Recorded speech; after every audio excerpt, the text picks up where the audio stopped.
नमस्कार। आज देखते हैं एमपी बोर्ड में तो ये हर अल्टरनेट 1-2 सालों में आता ही है क्वेश्चन। सेल के विद्युत वाहक बल, टर्मिनल विभवांतर तथा आंतरिक प्रतिरोध में संबंध स्थापित कीजिए। या फिर ऐसा पूछ सकता है, सेल के लिए सिद्ध कीजिए कि R बराबर E minus V upon I. तो हमको क्या करना है इसके लिए देखिएगा। सॉल्यूशन देखिए, आपको एक सेल दिखाना है, धन सिरे को बड़ा करना है और ऋण सिरे को छोटा। ये हो गया। अब इसका आंतरिक प्रतिरोध दिखाने के लिए आप पास में ऐसा बनाइए, ठीक है। अब इस पूरे सेल को दिखाने के लिए कि पूरे सेल का ही आंतरिक प्रतिरोध है, हम इस तरीके से डॉट लाइन लगा देते हैं। इसका विद्युत वाहक बल ई रख देते हैं और ई सेल के लिए भी संकेत हो जाएगा। तो आप क्या करिए, बाहर एक रेजिस्टेंस लगाइए। रेजिस्टेंस का संकेत ऐसे ही है, बनाना है आपको। और इसका मान हमेशा हमको रखना है बाहर के प्रतिरोध का कैपिटल आर और आंतरिक प्रतिरोध का स्मॉल आर। सेल का आंतरिक प्रतिरोध क्या कहलाता है? सेल के अंदर जो विद्युत अपघट्ट हैं वो आवेश प्रवाह में जो रुकावट पैदा करते हैं उसको बोलते हैं सेल का आंतरिक प्रतिरोध, ठीक है।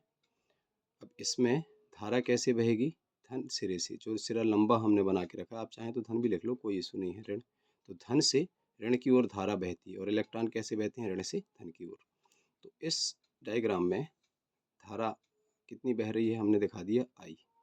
ऐसी बह रही, ऐसी, ठीक है। अब इस प्रतिरोध आर के सिरों पर विभवांतर को हम दिखा देते हैं, कितना है? कैपिटल वी है, ठीक है। अब देखिए, ओम के नियम अनुसार विद्युत वाहक बल यानी इसका अपना विभवांतर क्या कहलाएगा? विद्युत वाहक बल किसे कहते हैं ये बता देता हूँ। सेल का विद्युत वाहक बल वो है जो एकांक आवेश को पूरे परिपथ में, परिपथ में खुद अपने अंदर सहित होकर एक चक्र घुमाने के लिए जितना कार्य करना पड़ता है उसको उसका विद्युत वाहक बल कहते हैं।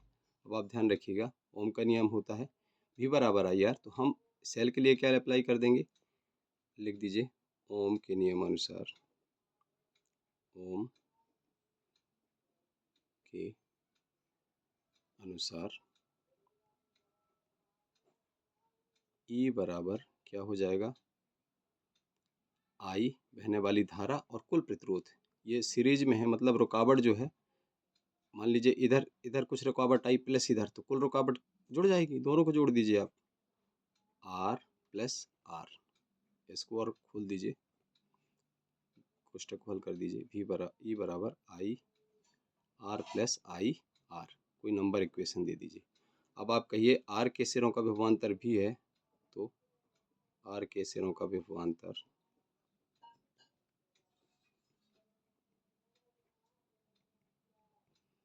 भी हो तो, या हमने भी हो तो या भी मान लिया, तो ओम के अनुसार क्या हो जाएगा कि आर के सिरों का विभवांतर भी हो तो ओम के अनुसार क्या हो जाएगा,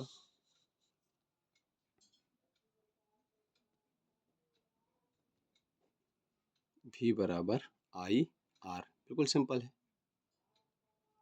इसके सिरों का विभवांतर भी है और इसका प्रतिरोध आर है और इसमें बहने वाली धारा आई है। तो ओम के अनुसार क्या है, ओम के अनुसार ओम का नियम क्या है,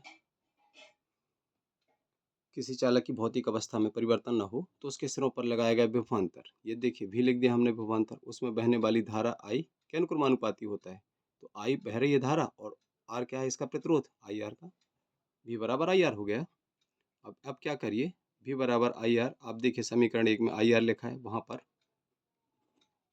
आई आर के स्थान पर भी रख दीजिए, आपको मिल जाएगा ई बराबर भी प्लस आई आर। अब आप आई आर रहने दीजिए इधर, इसका पक्षांतर कर दीजिए, ट्रांसपोज कर दीजिए। देखिए अब थोड़ा सुधार के लिख लेते हैं हम, आई आर बराबर ई माइनस वी, तो स्मॉल आर बराबर क्या हो जाएगा, ई माइनस वी अपॉन आई। और यही हमको सिद्ध करना था, हैंस प्रूव्ड, सिद्ध हो गया। बहुत ईजी है। 1-2 बार की प्रैक्टिस में आपसे आने लगेगा। Good luck.